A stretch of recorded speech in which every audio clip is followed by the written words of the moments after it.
खौरी के बाद, क्योंकि बसेस के कनेक्शन बर्लिन के स्टेशन से बहुत ही वियर्ड थे। बस का या ट्राम का नंबर लिखा हुआ है, ट्राम मिल के नहीं दे रही है, या सबवे का नंबर लिखा हुआ है, सबवे नहीं मिलकर दे रही है। तो बस उस चक्कर में बस ये अभी हम, ये रूम है 213,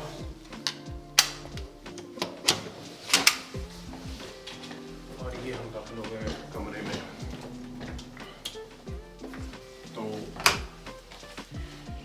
ये है कमरा भाई,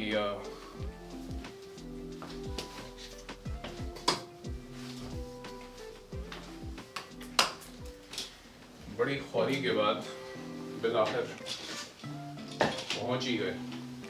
खौरी बहुत उठाई है, गुज़ारे बर्लिन बहुत बड़ा शहर है, तो इतनी खौरी तो बनती है। बस उसको मैं खौरी नहीं कहूँगा, इतनी खौरी तो बनती है इतने बड़े शहर की। तो अभी थोड़ा सा आइडिया हुआ है कि किस तरीके से कम्यूट करना है सेंटर तक। बेसिकली 2 बसें लेनी पड़ेंगी। तो ये है कमरा, अच्छा है, इतने पैसों में बहुत अच्छा है। और ये है बाथरूम, तो इतने पैसों में भाई ये बहुत अच्छा है, बल्कि बहुत से भी अच्छा है।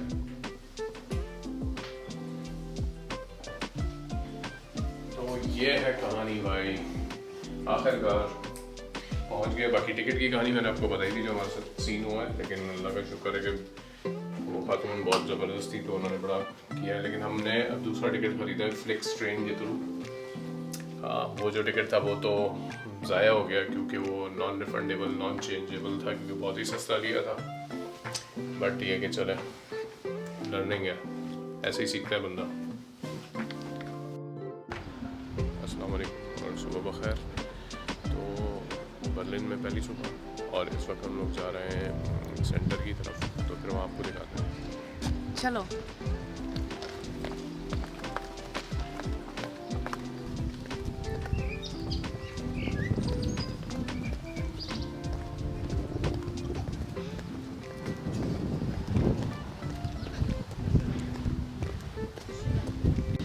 हाँ, एक और सीन हो गया है। सीन ये हुआ भाई कि बॉन में थी गर्मी, तो हम लोगों ने हालांकि टेम्परेचर चेक किया था, यहाँ पर भी गर्मी थी बर्लिन में, लेकिन हम लोगों ने सोचा कि यार चलो गर्मी है, तो हम शॉर्ट्स लेकर आ गए। लेकिन यहाँ पहुँचे तो पता चला यहाँ तो ठंड है अच्छी खासी। तो अभी ये एमरजेंसी में जीन्स खरीदी है भाई यहाँ से भी, क्योंकि वाकई अच्छी खासी ठंड है इस वक्त यहाँ पे ना। तो ये देखिए, सफ़र में कभी कभार जो है ना वो बिल्कुल अनफोर्सीन चीज़ें आपके सामने आ जाती हैं, लिहाजा उसके लिए तैयार रहना चाहिए, घबराना नहीं चाहिए। तो ये एक एमरजेंसी ख़रीदारी की हमने इस वक्त। तो अभी है ये कि भाई वो जीन्स ख़रीदने के बाद जो है ना वो अब वापस होटल ताकि पहने भी तो सही उसको, क्योंकि यहाँ तो अच्छी खासी ठंड है इस वक्त, हवा भी ठीक ठाक चल रही है।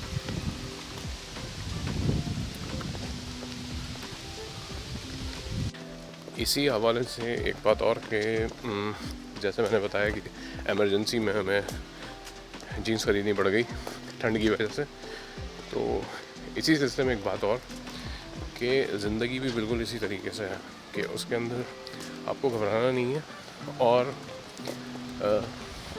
फ़ैसला लेते हुए जो है ना वो आपने देर नहीं करनी है। ठीक है, एक एमरजेंसी आ गई है तो बजाय इसके कि आप परेशान हो, ख़ुद भी परेशान हो, आपके साथ जो लोग हैं वो भी परेशान हो।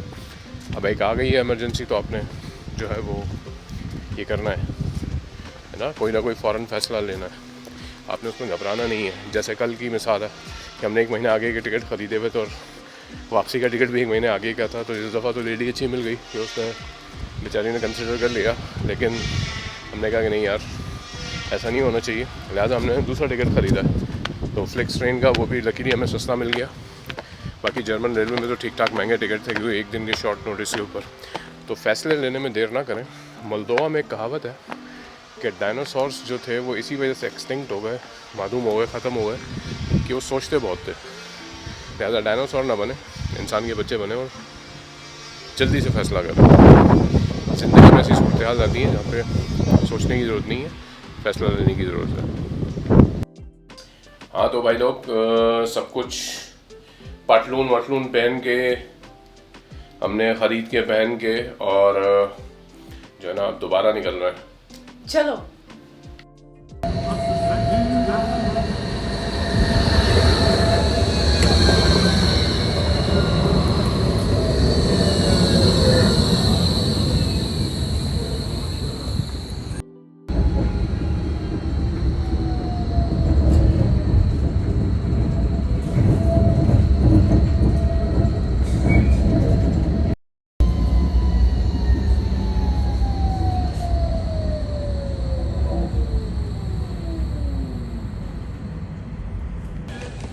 तो भाई पहला जो है वो कनेक्शन अब यहाँ से होटल से आए थे यहाँ पर ट्राम के थ्रू। अब यहाँ से दूसरी ट्राम जो कि जाएगी सेंटर में, railway station, central railway station. तो जुड़े रहिए, स्टे ट्यून, वहाँ से जाकर फिर आगे चल रहे हैं।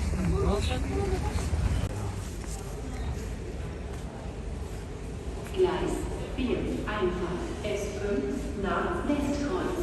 Vorsicht bei Leitung.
दोबारा से जो है वो सेंट्रल स्टेशन में पहुँच गए, जो कल आपको दिखाया था बिल्कुल लास्ट लेवल के ऊपर। वो हम यहाँ से देखते हैं कि जो है वो जाते हैं जर्मन पार्लियामेंट की तरफ, ब्रांडेनबर्ग गेट की तरफ। ये है बर्लिन रेलवे स्टेशन की मेन एंट्रेंस के बाहर का स्क्वायर। ये मेन बिल्डिंग है बर्लिन सेंट्रल स्टेशन की, और यहाँ पर यहाँ हमें जाना है बर्लिन वॉल की तरफ। और अगर वहाँ देखें तो आपको जर्मन पार्लियामेंट राइक्सटाग नज़र आ रही है, ये जो डोम टाइप का है। ये तो वहाँ पर भी जाएंगे बाद में।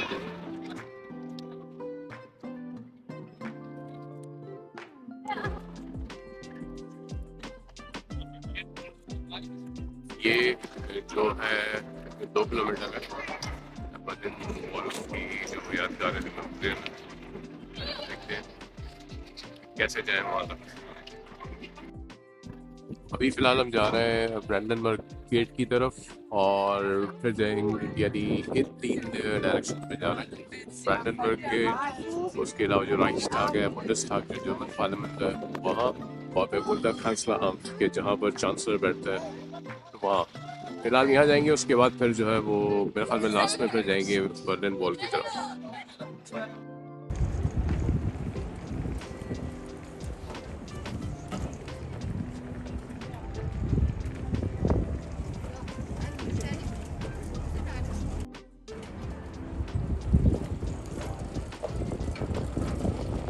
हाँ तो दोस्तों, ये है जर्मन चांसलर का ऑफिस। जर्मन चांसलरी भी बोलते हैं इसको इंग्लिश में, और जर्मन में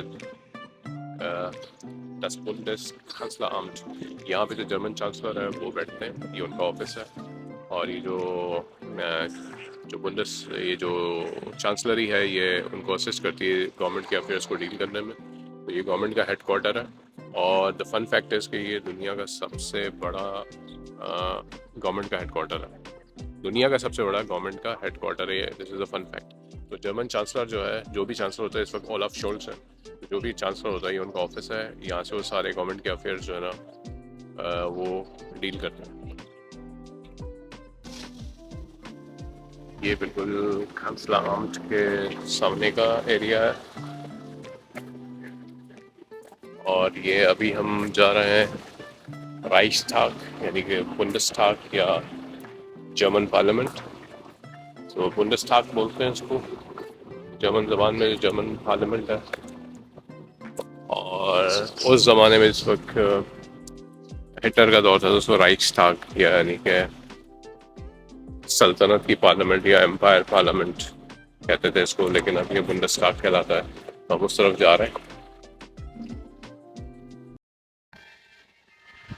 तो दोस्तों, ये है जर्मन पार्लियामेंट या बुंडस्टाग। या बुंडस्टाग यहाँ पर जो है कि पार्लियामेंट है। और यहीं पर किसी ज़माने में ये जो आप एरिया देख रहे हैं, यहाँ पर हिटलर के फौजी जमा होके और वो सामने पार्लियामेंट की गैलरी से उनसे एड्रेस किया करता था, उनसे खिताब किया करता था। तो अब जो है ये, और ये जो आप डोम देख रहे हैं, गुंबद देख रहे हैं, अगर आपने देखा हो सेकेंड वर्ल्ड वॉर की जो विक्ट्री थी, उसके बाद जो अलाइड फोर्सेस ने जो विक्ट्री हासिल की थी, तो आपने देखा होगा कि जो सोवियत फौजी थे उन्होंने यहाँ पर झंडा लगाया था सोवियत यूनियन का, या वो विक्ट्री का। वो बेसिकली सोवियत यूनियन का झंडा नहीं था, वो अलाइड फोर्सेस का विक्ट्री का झंडा था। तो वो इस बिल्डिंग पर लगाया था, अगर आपने फ़ोटो वगैरह में देखा हो तो ये है मशहूर तरीन या बुंडस्टाग या जर्मन पार्लियामेंट। और वो आप देख रहे हैं कि ये इसका यानी एक साइड है।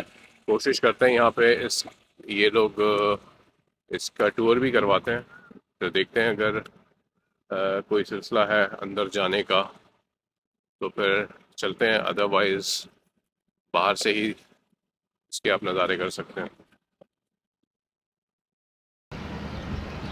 तो ये एक दफ़ा फिर बिल्कुल इसके सामने, और ये जो है ये पूरा एरिया था जहाँ पे वो एड्रेस किया करता था अपनी फौजियों से। ये आप देख रहे हैं, अगर आपको नज़र आ रहा है तो ये जो कॉलम्स हैं, ये जो सतून बने हुए पिलर्स, यहाँ ऊपर एक चीज़ लिखी है, ये उसी ज़माने की लिखी हुई है, डेम डॉयचा फॉल्क। इसका मतलब है द जर्मन पीपल या टू द जर्मन पीपल। ये उसी ज़माने का लिखा हुआ है ये। तो ये बड़ी ही तारीख़ी, बड़ी हिस्टोरिक बिल्डिंग है। ये जो कॉलम आप देख रहे हैं, यहाँ पर अगर आपको याद हो तो वो झंडे लगे थे सेकेंड वर्ल्ड वॉर की विक्ट्री के बाद, अलाइड फोर्सेस के जो सोवियत फौजियों ने जो झंडे लगाए थे। तो ये बड़ी ही तारीख़ी जगह है, बहुत ही हिस्टोरिक प्लेस है। तो ये है या बुंडस्टाग या जर्मन पार्लियामेंट। हाँ तो दोस्तों, बहुत देर से लाइन में खड़े हैं, बहुत लंबी लाइन है टिकट के लिए। और ये जो सामने स्क्रीन नज़र आ रही है, उस पर आज कल और परसों के जो वो टाइमिंग्स लिखे हुए हैं कि किस टाइम पर एंट्री हो सकती है। तो देखते हैं, अभी थोड़ी सी लाइन बाकी है, हमें तकरीबन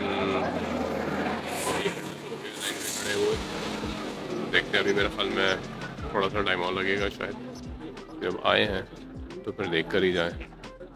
तो इस वजह से, वरना आने का कोई फ़ायदा नहीं है अगर आप बर्लिन में आए और बुंडस्टाग आप अंदर से विज़िट ना करें तो फिर आने का कोई फ़ायदा नहीं है।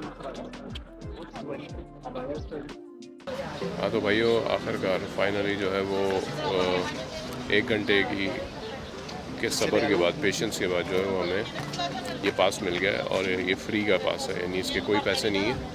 तो हम 6:30 बजे शाम को हमने लिया है, क्योंकि उधर टाइमिंग लिखे हुए थे। तो अब 6:30 बजे से जो है ना शाम में हम जाएंगे ताकि ये कर सकें। तो 1 घंटे का जो सब्र था लाइन में खड़े होने का, इंतज़ार की, उसका फल अच्छा मिला है।